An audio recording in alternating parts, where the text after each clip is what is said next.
कौन कौन का तहूर राणा 26 एक बड़ी जीत है भारत के लिए ये और जांच एजेंसी के लिए। बराबर है, बहुत दिनों से, क्योंकि 26/11 हम सब सभी 11 हम सब बम्बई में थे। तब स्वर्गीय RR पाटिल भी थे, विलासराव जी देशमुख भी स्वर्गीय थे और हम सब वहाँ थे।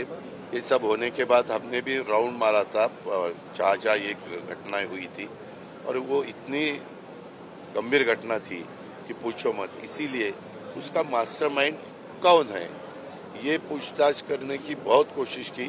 अभी ये जो आदमी मिला है वो आने के बाद पता चलेगा कि किसने उसको बताया, क्यों उन्होंने ये किया, उसका कारण क्या था, और वो पता होने के बाद अपने को आगे भी अपनी लाइन ऑफ एक्शन क्या होनी चाहिए, ज़्यादा से ज़्यादा क्या करने के बाद लोग सुरक्षित रहेंगे और सब में खुशहाली रहेगी। ये दिल्ली में 56% मार्च मध्ये जे पेमेंट 56% दिलं रात्री पुन्हा आणि त्याच्यानंतर अरे बाबा, ST ला मागे पण कोरोनाच्या काळामध्ये ज्यावेळेस त्यांचे प्रवासी येत नव्हते तेव्हा दर महिन्याला साधारण 250 ते 300 कोटी रुपये आम्ही सरकारमधनं बजेटमधनं द्यायचो आणि ते चालवत होतो।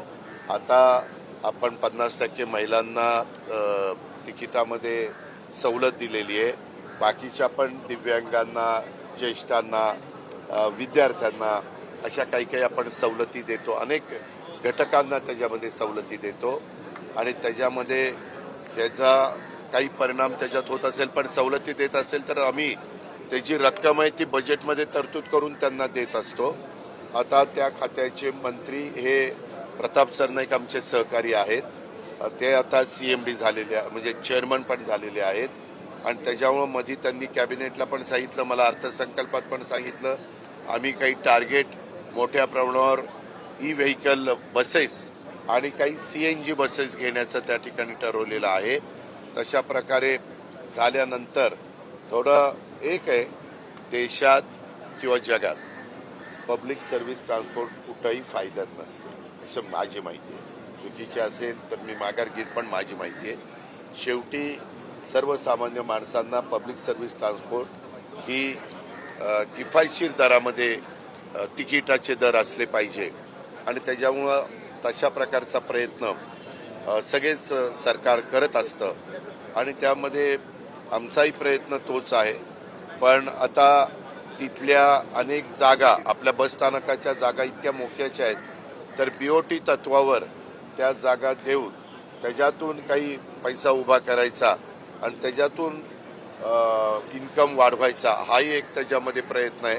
आणि हा प्रयत्न करत असताना असं एक पुढं आलं की आमचं राज्य सरकारचं धोरण 30 वर्ष पहिले, नंतर 60 वर्ष, तर 30 वर्षामध्ये कुणी BOTला येईना।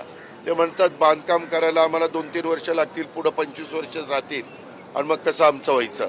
त्याच्याकरता मध्ये कॅबिनेटला मागच्याच चर्चा झाली आणि आता 60 वर्षाच्या करता करायचं आणि 60 वर्षांनी झाल्यावर पुन्हा 30 वर्षाचं वाढवण्याच्या करता त्याच्यामध्ये तरतूद करायची, असा एक प्रस्ताव मुख्यमंत्र्यांनी पुढच्या कॅबिनेटला आणायला सांगितलेला आहे।